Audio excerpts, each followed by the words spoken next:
Hello guys, my name is John Sikora. Today we will focus in on a systematic instructional design using a three-step model. Step number one is going to focus on analysis. Analysis needs to be made and we need to state our goals. So we're going to do a lot of research right now. We're going to sit down, we're going to collaborate together and figure out what exactly is my problem. Okay, once we know there's a problem, from there we can try to find a solution. Next, you want to analyze your goals. So that solution you come up with, you want to analyze that based on your learning conditions and the sequence you present to the class. And then you want to come up with an objective, and then the actual specific strategies you would use. So things like, what behaviors will students have after they learned whatever it is we're shooting for? Or what is the best way to measure this type of behavior? And then what would be the order of the strategies? How will we present this content to the class?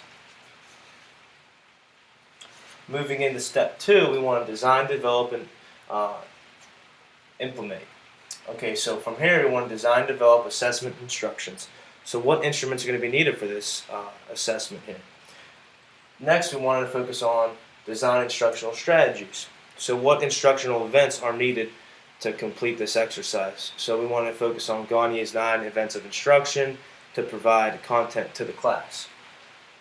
Moving right along here, develop materials and media. Again, that's going to be your actual lesson planning, so to speak, as far as how to develop what you're going to use. So what materials would you need for class, basically.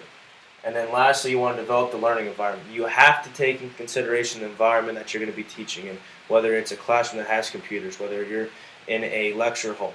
You have to be able to account for every little detail for that class.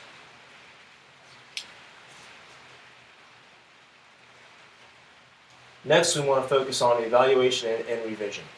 So how are we going to formally evaluate instruction and revise as needed? So we want to check back and reflect on how we're doing as instructors. So basically, am I engaging my students?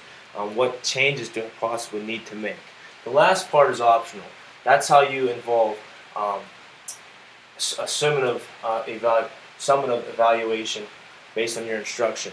So that's going to ask yourself a question like, is this program better than the previous program we created for this instruction?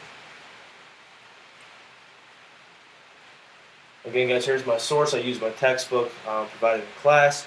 And again, let's focus in on these 3 steps. Number 1, you want to provide analysis. You want to focus in. Number 2, you want to design, develop, and implement.